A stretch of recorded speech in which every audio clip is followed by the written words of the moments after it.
personal experience of seeing what I know from political points of view and reading what it means, but to see people actually victimized by our drug culture, by our, mandatory sentencing, and the new Jim Crow. It was wonderful, but very painful.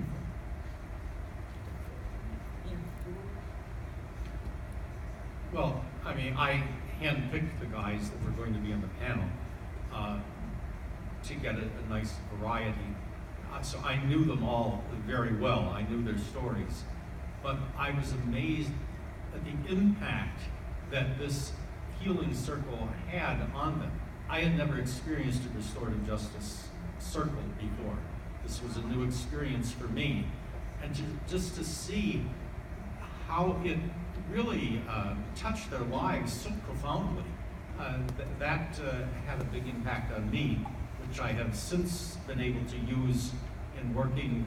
I'm one of the Catholic whistleblowers about this clergy sex abuse problem. And we use that same technique with restorative justice healing circles with the survivors of clergy sex abuse. So it was a real learning experience for me.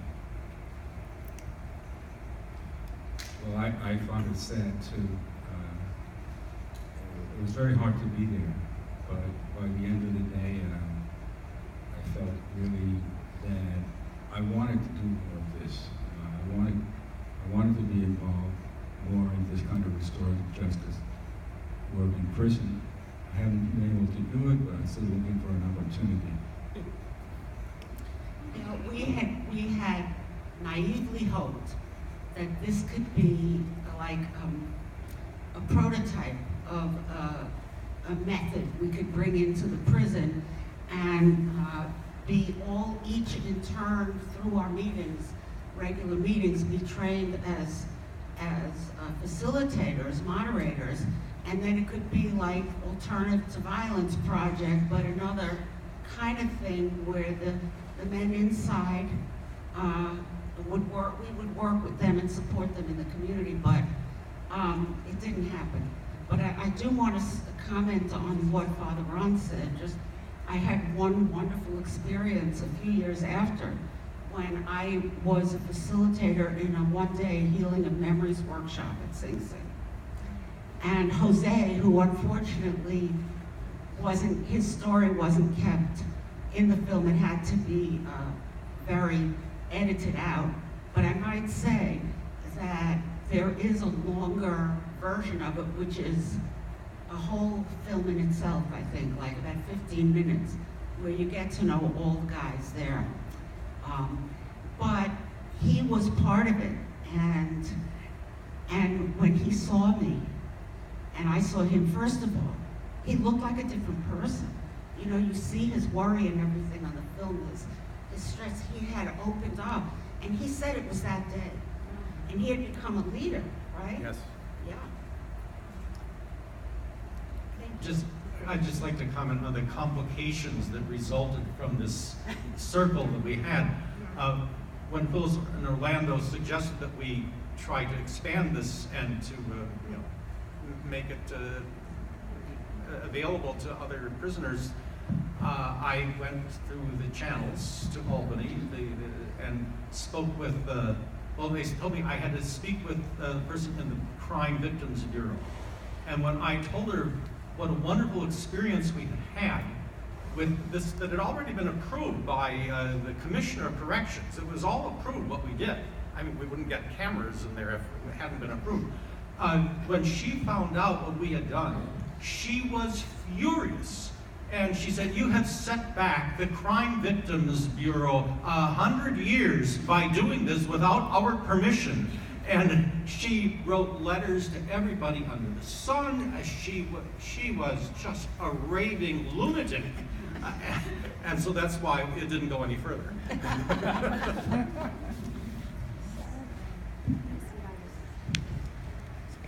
Thank you. I want to thank you very much. I think that sharing the story it's extremely important, and I totally admire your courage, especially in the midst of all this grieving. and not knowing how your attitude was going to be, taken by other people, but you didn't care. You just did what you thought was right. So I really admire your courage. I'm totally sure that Greg is very proud of you. Thank you. Thank you.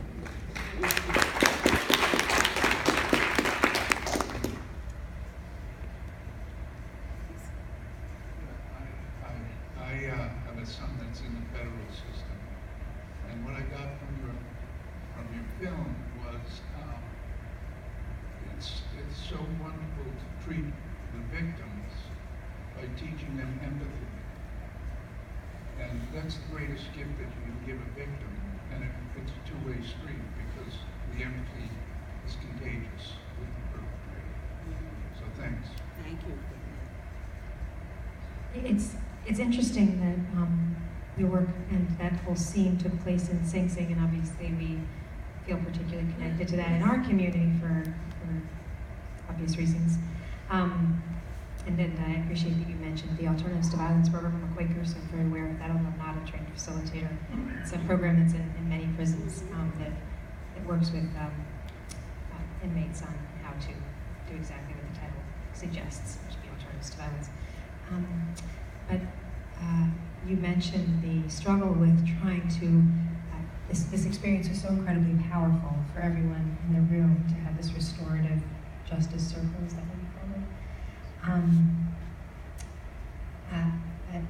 When I'm not doing the documentary discussion series, I'm also mayor of the village of Ossining. In that role, I have the opportunity to serve on the board that's being established for the potential Sing Sing Prison Museum here in Ossining.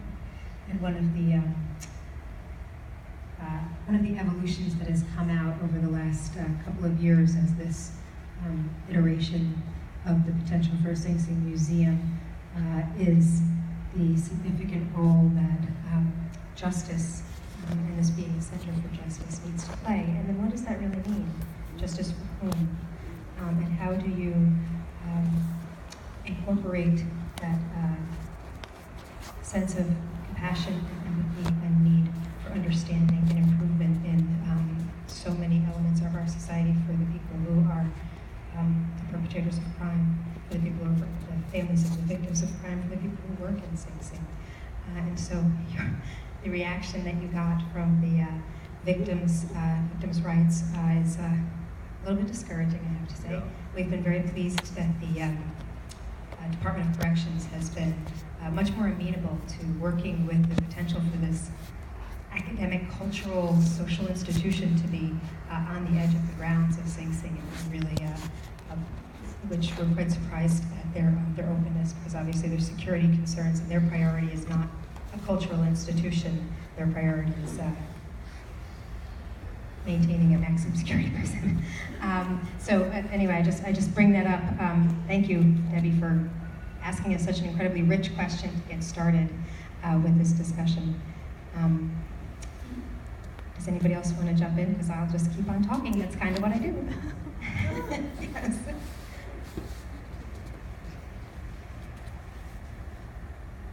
Oh, this is almost not worth the microphone. Just a quick question. When was this made? Well, in 2007, Gayla Jameson, the filmmaker, had a seed grant, a startup grant, to do a film about good things, positive things that had come out of the attacks. She did some research. She found a few families that had done really good things, and when she got to know us, she asked us after a while if it would be okay if the whole film was about us. She was going to have three-part film.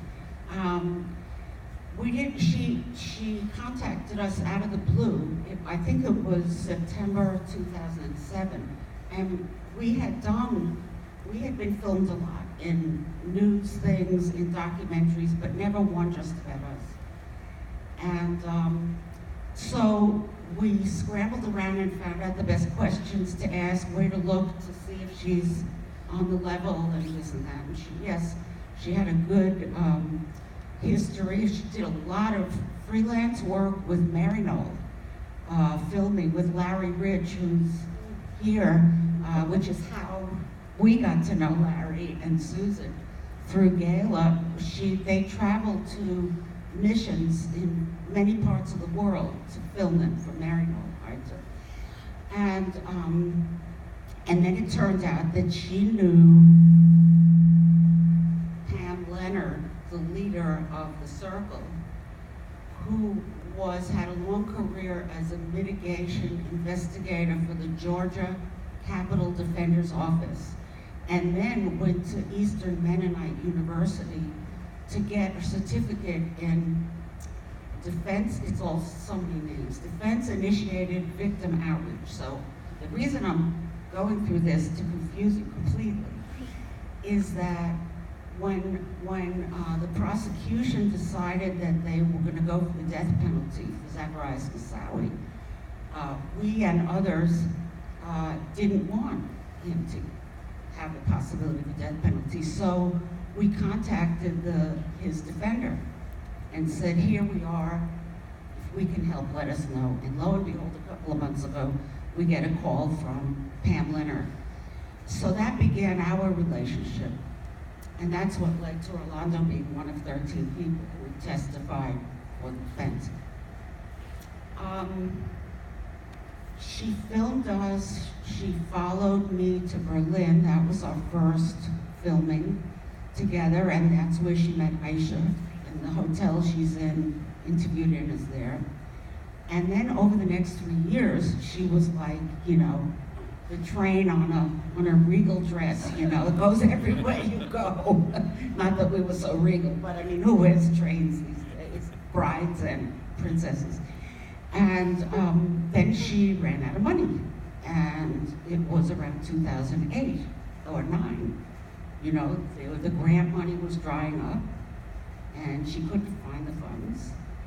She had been a semi-finalist twice with the Rough Cut for PBS for a series called Independent Lens, and somehow never got to be the only one, the choice. So there was a hiatus of almost 4 years. And then she did a crowdsourcing fundraising to finish it. That was in 2015. And it was not that, it wasn't so bad that there had been a hiatus, but it was already 4 years later. So the money she raised made it possible for her to bring it up to the present, which was about a year ago. So that's the story, and now we're part of her and she's part of us. Your simple 4-word question.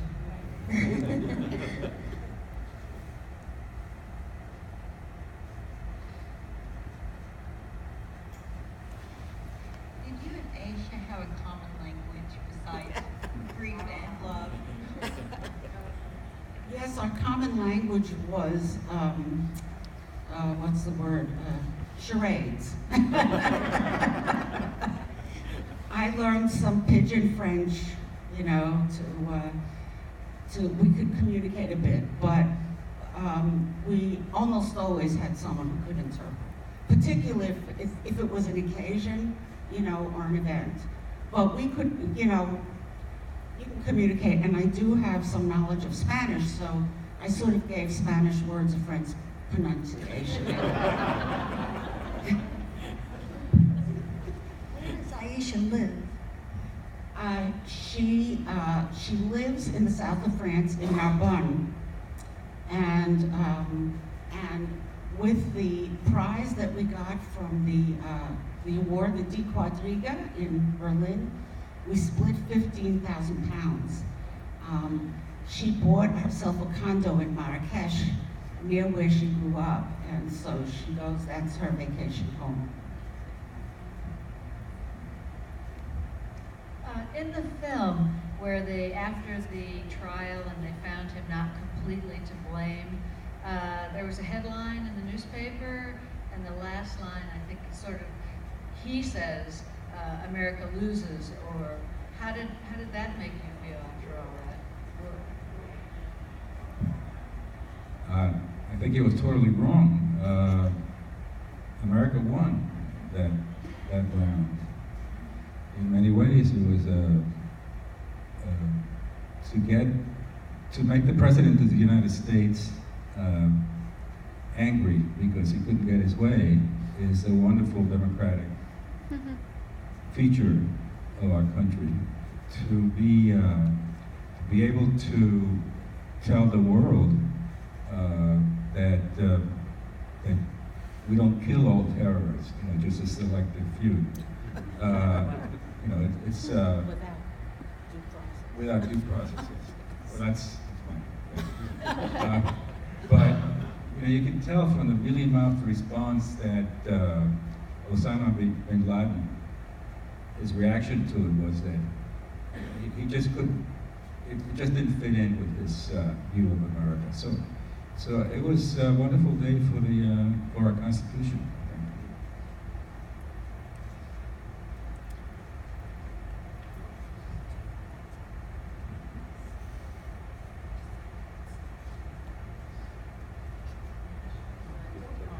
I don't know if I missed something, but your relationship with Aisha stopped. Yeah.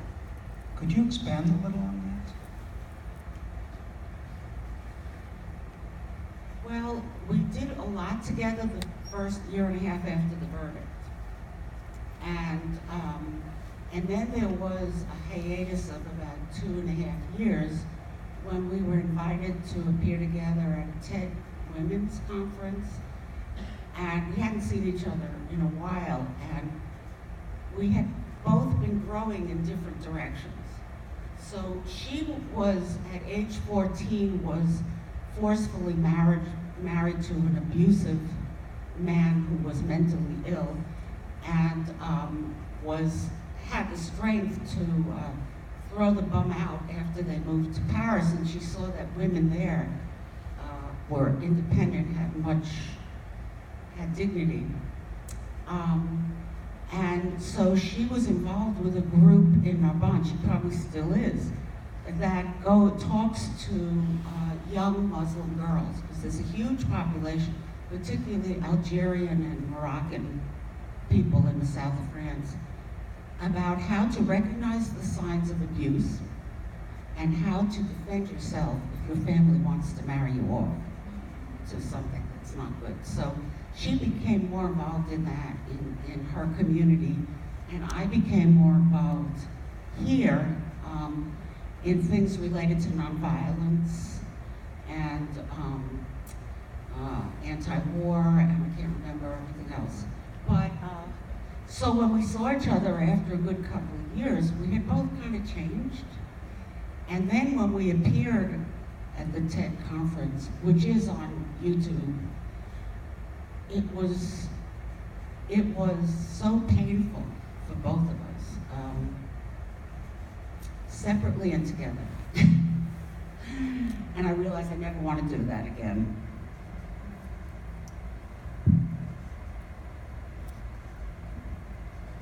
Victoria. Yes. Victoria, may I pass the baton to Father Ron, of course, to tell us something? Sure.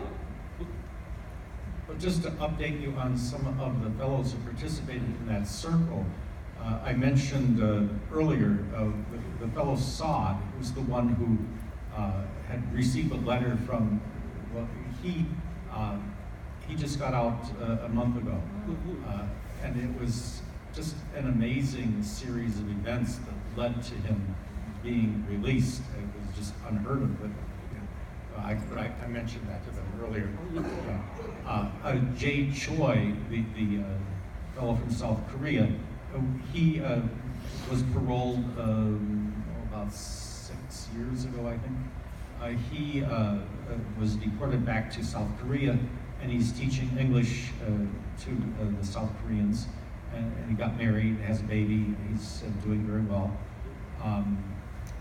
Rob Woolley, who's the one who kidnapped the fellow and put him in his trunk of his car, he's still in. He's been hit at the parole board 4 times. He's in his, he's 67 now. He's going back to the parole board in January, and if he gets out, he'll be coming to stay with me in my halfway house. And let's see, the other Jay Taylor is still in prison. He's suffering terribly from mental problems right now. He's a mess. Who is it? Well, Jose is still in prison. He has a really, really long sentence. He probably will die in prison unless something happens. Well, I also want to say about Saad, the young guy, when he went before parole, he had requested a shortening of the sentence, right? That he could get out sooner before completing it, or it was just a regular parole hearing, I'm not sure.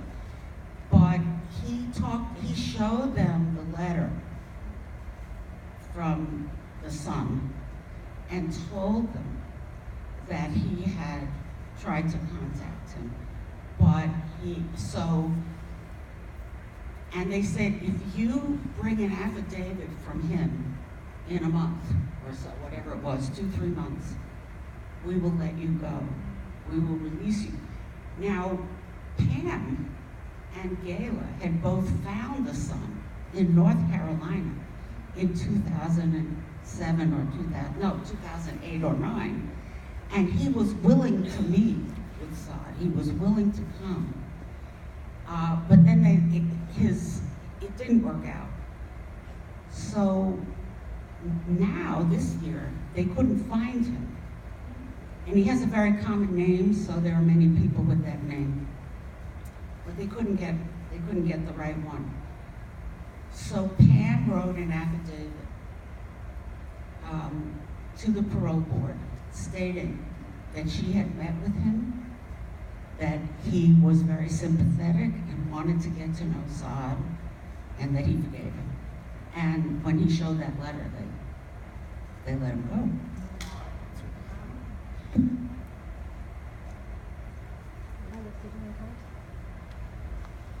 Sorry, it's not that I want to get out of the subject, but I would like to have a clarification. So, one of the prisoners is mentally very sick.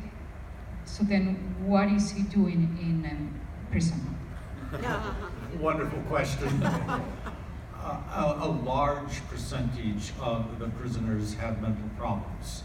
I think back, or what was it, maybe around the 70s, somebody had the brilliant idea that people who are in mental institutions should be released from the mental institutions and put back on the street, and that they can fend for themselves somehow or other, which was a big mistake because they all ended up in prison. And there are thousands of mentally ill people who are treated like dirt and are really badly persecuted, not only by the other inmates, but by the guards, who take great delight in ridiculing them and setting them off to make them, react and act out, and then they beat them up, they beat them to a pulp and put them in the box where they have no contact with anybody, and it makes them deteriorate even further. It's a scandal that this happens in this country, but that's what's going on. Thanks for asking. As you can tell, I have a soapbox once in a while. Do you have a question? You're just gesturing with your hand.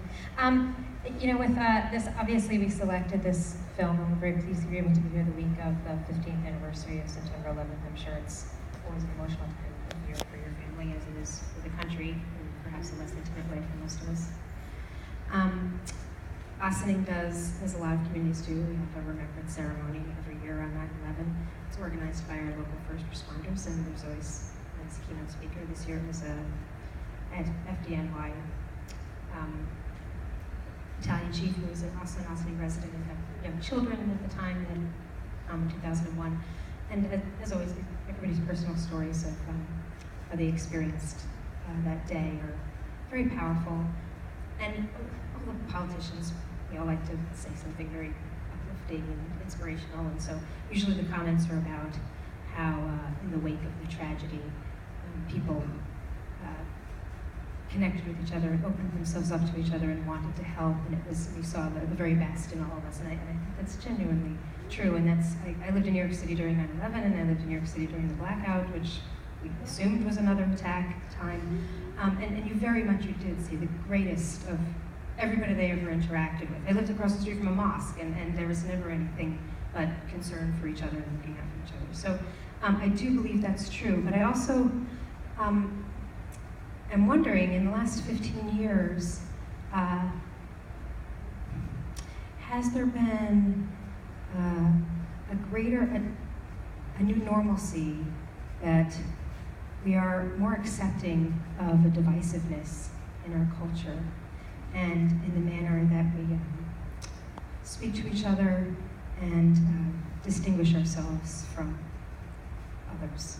And I don't know if it's related to that or if it's just where my head is at with where we are in this moment. Maybe it's not related to 9/11. Does anybody else think there's a connection there? Oh, is that Oh. We've done a few things like this, and one of the most memorable was when we went to a Catholic church in Queens, somewhere in Queens. Bayside. And Bayside, and it was full of firefighters, in the congregation. So they saw the film, and afterwards, one of them came to me and said, back then, we wanted to kill everybody. We wanted to just take revenge, and we were all souped up by it. And now I see that we really shouldn't have done that. So that was one of my best moments, I think. So it's there, the hatred is there, but this country is very rare in that sense, just very individualistic, and so I'm hopeful in that sense. We'll see what happens in November 22nd. No, 9th. November 9th. Whatever. I think the election day is the 8th. The 8th? Yeah. Oh, so we'll see on the 9th. November 22nd. So we'll definitely We'll know know by by November 22nd. I think our overriding culture is one of violence and vengeance, which is why we knew, or we suspected, that our voice would be listened to if we called for we spoke out against military retaliation, because everyone expects victims, families, to want the ultimate, get them. And so it tends to make news for a little splash, 5 seconds. And through that, we met a couple of dozen other family members who had done the same thing, just their letters hadn't gone as far on the internet, or they had been on media, or spoken at rallies, or marched. I think something that's happened is that our, as a nation, ability to have truly meaningful dialogues is very threatened. It wasn't great 15 years ago. People thought that cutting each other off and yelling like a talk show, an AM radio talk show host, was the way to do it. But I think it's worse now, and I think people are very afraid. I think they're very afraid, and they're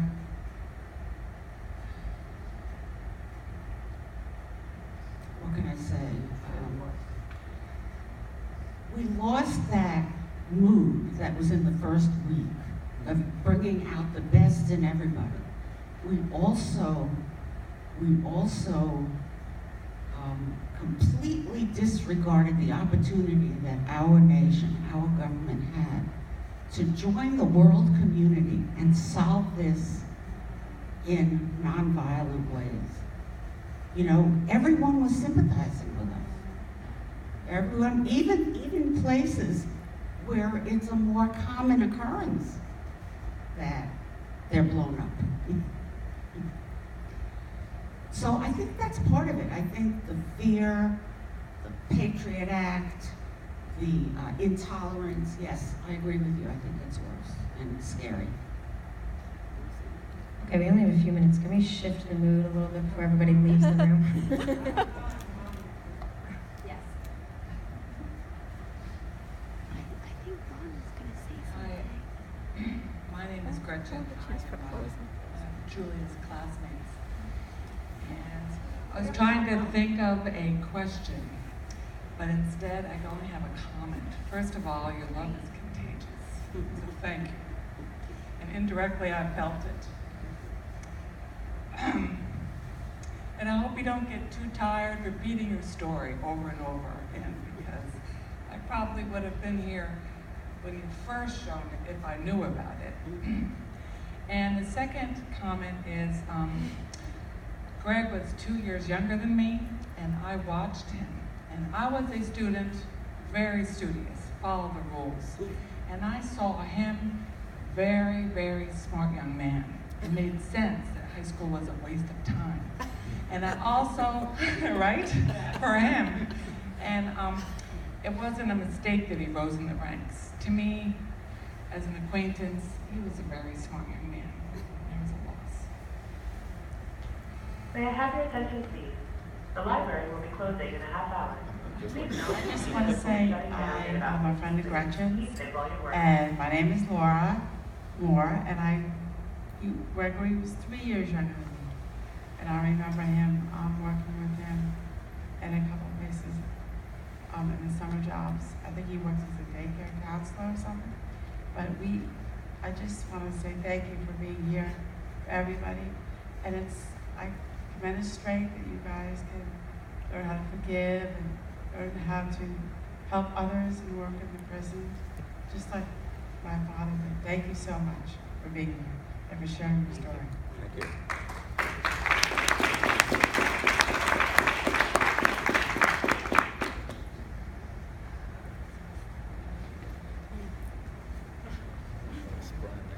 Yeah. Thank you, all three of you. I was in a Closer, Susan? I was at a panel last week with some people with Phyllis from 9/11 Families for Peaceful Tomorrows, and was wondering if you could say a little bit about that, and also, in some ways this question might be answered on the little slip of paper that we received, but what can people do concretely, little or big?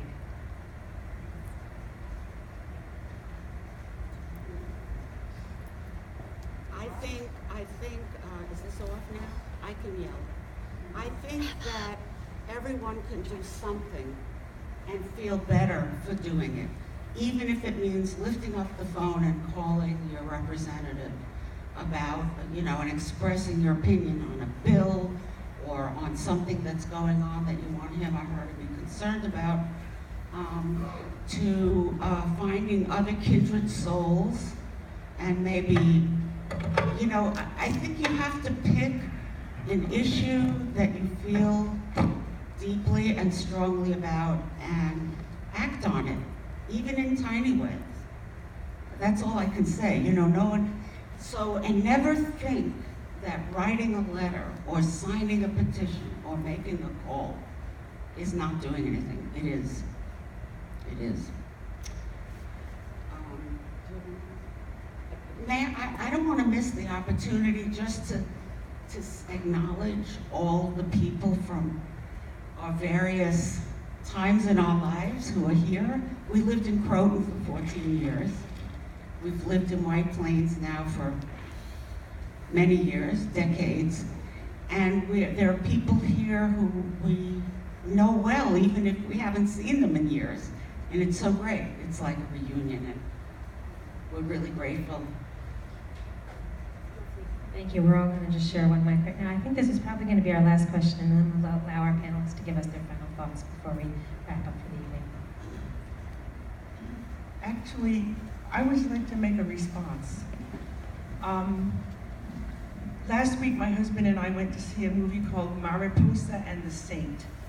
And it's about a woman who's in solitary confinement in California and has been for many years. And she writes letters to her friend who has created this play entirely in her words. One of the things that happens to Mariposa, and this actor makes it happen in front of us, is she becomes mentally ill while she's in there. She is now in the psychiatric section of the hospital. If you ever have a chance to see any play, any Mariposa may or may not be played again, but Mariposa and the Saint will help you to see something about what happens inside. But what else it does, when we got through there, it was what can we do? I go to a Quaker worship group now in Otisville. I used to go to Sing Sing, which is how I recognize Father Ron. I see the men who are, as your men were, making their lives over and becoming people that I want to share my society with. As they get out, we go and take them to dinner and we follow them as you're following your fellows. And there are a lot of people in there who are doing that. On the paper, one of the things that's offered is an opportunity to relate to people in the prison. I suggest if you have any interest at all in really understanding what's going on for people who have been violent in our society, and not all of them have been, a lot of them in there for drugs. I mean, it's insane. But find a way in. Become a trainer in alternatives to violence. It's on there how to get in touch with the Quakers and the alternatives to violence people. Go and visit people in prison. Write. Mariposa lives with postcards coming to her, and writing to people in prison, getting a prison pen pal is not an impossible thing. So I really suggest that not enough of us understand what it's like to be in there and try to create those relationships. Sorry.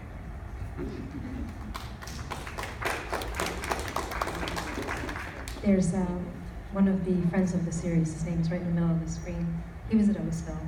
I mentioned I was a Quaker. My husband went to a couple of the programs up there and became friendly with the gentleman who came out. He's worked with my husband a couple of times and he's been here to our screenings. So with that, I will hand this mic over to you. If you could please just share with us some thought that you walked in here with that either wasn't mentioned or you want us to take away with us, please. Go in any order. I'm sorry?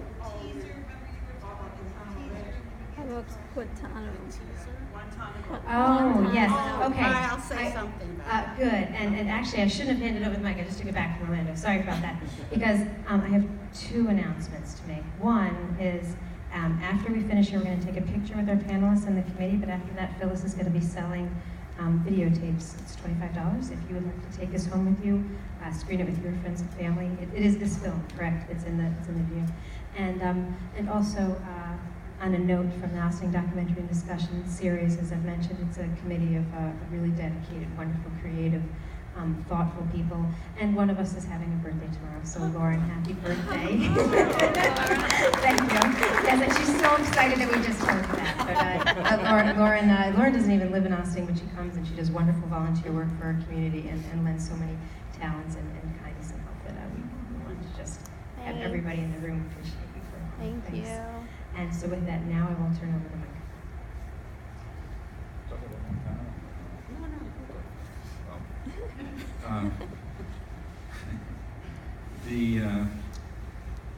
Well, I think I said it already.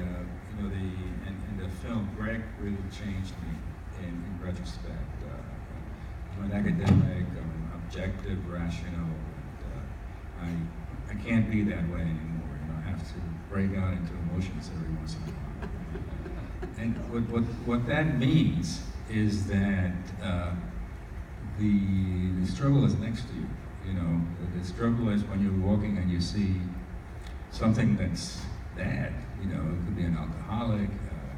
So to me, to see an alcoholic, it means to go over and say, "How you doing?" And it has to be at that level too. To be involved. There's so many things that you can be involved in. Prisons is one, but our world, has so many bad things that you have the luxury of picking, from 1,000 of them. So the involvement just has to happen, and to me, you do it where you work, and where you live. So that's what I would say. Where you live, where you work, what's wrong, and what can you do? Well, at another time if people are interested, and I will be doing this. I've been to Guantanamo twice to observe the military tribunals, which you've hardly heard about because they're not covered regularly in the mainstream media. You have to dig for it, you have to look for it. But this is a capital case of military tribunal, 5 alleged masterminds of the 9/11 attacks, and they're being tried together. And we are now in the 5th year of pre-trial hearings. That was a very sarcastic smile. Now, the good news is, up until February, victims' families could only go at the behest of the military prosecution, the Pentagon, from a lottery, to be chosen and go as the guests of the military and be very controlled who you can talk to, where you can go, what you can do the week you're down there. You're treated, it's like a golden cage, you know. But in February, September 11 Families for Peaceful Tomorrows was granted NGO observer status. So we have now sent 3 different people down for 3 different weeks of hearings. The next 2 weeks are coming up in October. And this means that we go with Amnesty International, with law schools, with Human Rights First, and on and on. It's a great experience and free to talk to the media whenever we want. So the project now that I'm most deeply involved in is helping us become like a business-like real NGO and have guidelines, etc., and to get the word out to the public that this is going on in our names. And the reason there are 5 years, almost, we're in the 5th year, is because the military is trying to have a symbolic kangaroo trial and then get rid of them. But they're not getting away with it because of our Congress. And that's a whole story. So it's a real fight every inch of the way, but there are valiant people, dozens of defense lawyers who are working overtime to protect their rights.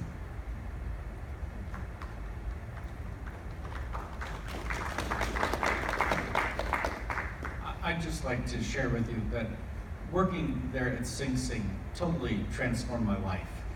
I used to be very right-wing, judgmental kind of a person, and I got started as a volunteer back in the 80s in the AIDS unit at Sing Sing. I was working in a parish up in Croton, and I came down just on my day off to celebrate Mass in the AIDS unit. It was like visiting death row, because every week somebody would die, and we would have like our own little memorial service.